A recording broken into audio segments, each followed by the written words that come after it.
Hi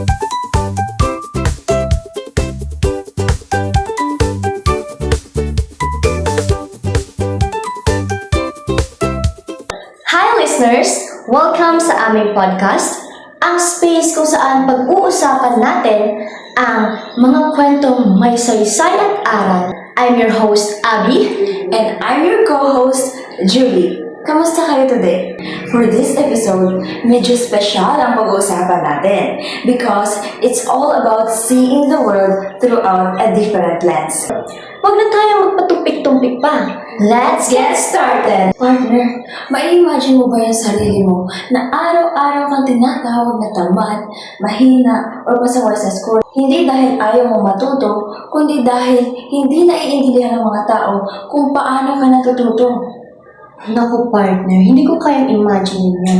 Pero tama ka nga, no? Maraming mga kabataan ngayon ang nakaka-experience na or mga learners na nakaka-experience na. Some students are judged pa nga dahil iba yung way of learning nila.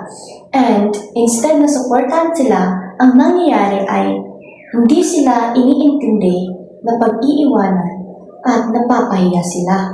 Kaya nga, partner, naalala ko tuloy yung pinapanood ko na movie na Every Child is Special.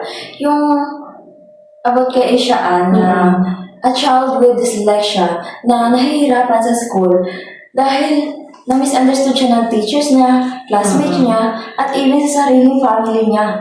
Kaya napanood ko din yung movie na yun. Actually, maganda siya na movie. And ang dami mong matututunan sa movie na yun. Alam mo na ba talaga kung ano yung dyslexia partner? Hindi ko pa alam masyado kung ano yan. Kasi according sa International Dyslexia Association, ang dyslexia is a neurobiological learning disability. Ibig sabihin nun, iba ang paraan ng pag-process ng language sa brain ng isang learner o isang bata. Ganun pala yun. Kaya, sa topic natin ngayon, aalamin natin ang importance ng special and inclusive education. Yung struggles ng mga bata with disabilities na alamin natin kung bakit kailangan gumawa ng schools and communities where every child feel accepted, valued, and understood. Alam mo ba, partner, hanggang ngayon, malaking issue pa rin sa maraming bansa ang special and inclusive education. Kabilang na ang Pilipinas, maraming mga bata na may disabilities, with learning disabilities, ang nakaka-experience ng discrimination, bullying, misunderstanding, and kakulangan ng suporta sa school. Kaya nga partner, sa movie nga napanood natin, di ba, yung si Ishaan, akala ng mga adults doon, si Ishaan ay tamad lang or hindi nag-e-effort sa kanyang pag-aaral. And yun nga, pinapagalitan siya, pinagsasabihan, pero hindi nila naiintindihan. May dyslexia siya, which affect the reading, writing, at yung spelling skills niya. Tama ka dyan.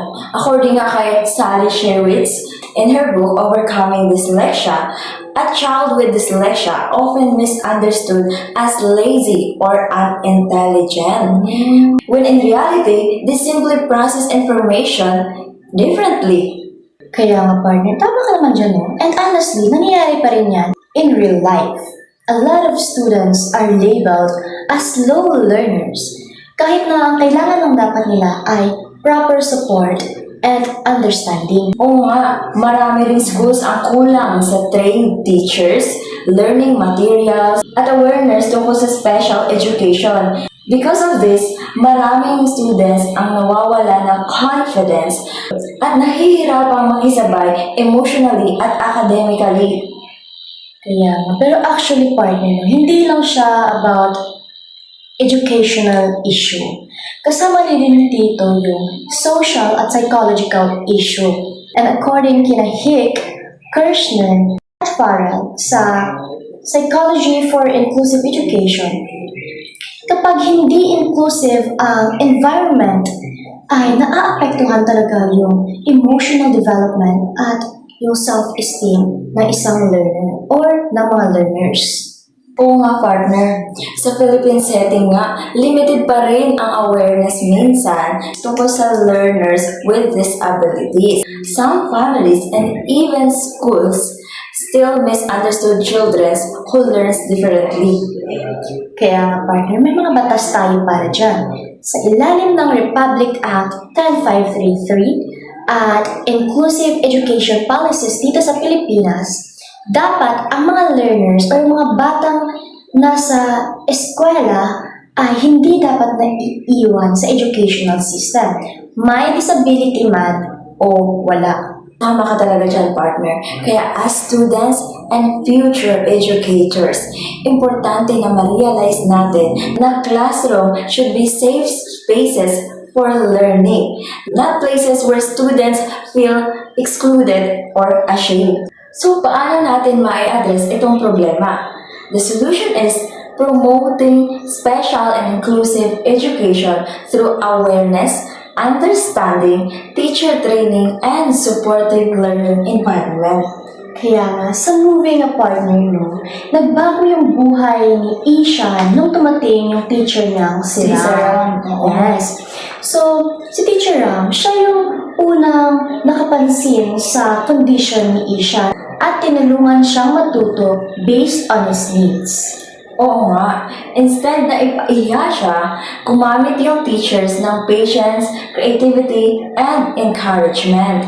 Pinakita nito na learners with disabilities are capable of learning kapag tama ang support at teaching methods. Yes.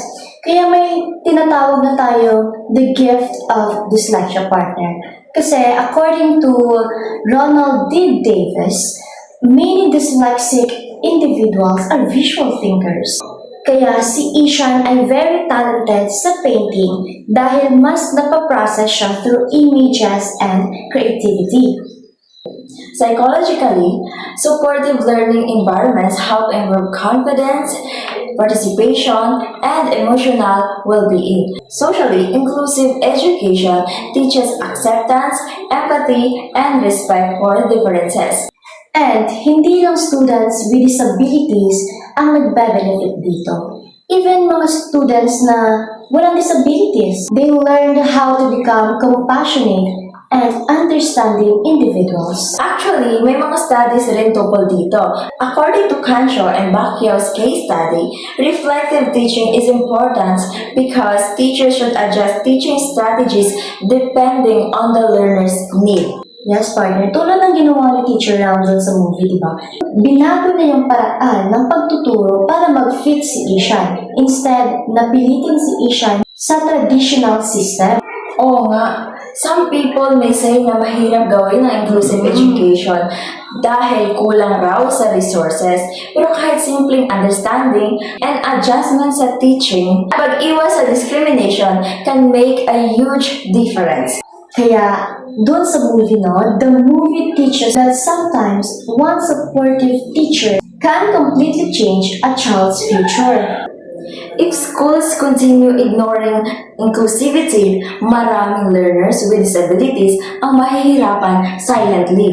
Yes, and without proper support, student may experience anxiety, low self-esteem, academic failure, and social isolation, and some may stop believing in themselves. Yeah, makikita natin ito sa movie ni Ishaan. When Ishaan slowly became emotionally withdrawn because he felt unwanted and incapable. Pero kapag may inclusive education, schools became places where students feel safe, motivated, and respected. Inclusive education is not only the responsibility of a teacher or school, but responsibility din ito ng buong community. As students, future professionals, and members of the society, we can help by avoiding discrimination, showing kindness, respecting differences, and supporting learners who struggle. We should stop judging students based on grades or academic performance because intelligence comes from different forms. Because in the end, inclusive education is not just about allowing students to enter the classroom. It's about making sure that they are truly belong. Every child deserves to be seen. Every child deserves to be understood, and every child deserves quality education. Again, this is your host, Abby. And this is your co-host, Julie. See you again! Bye!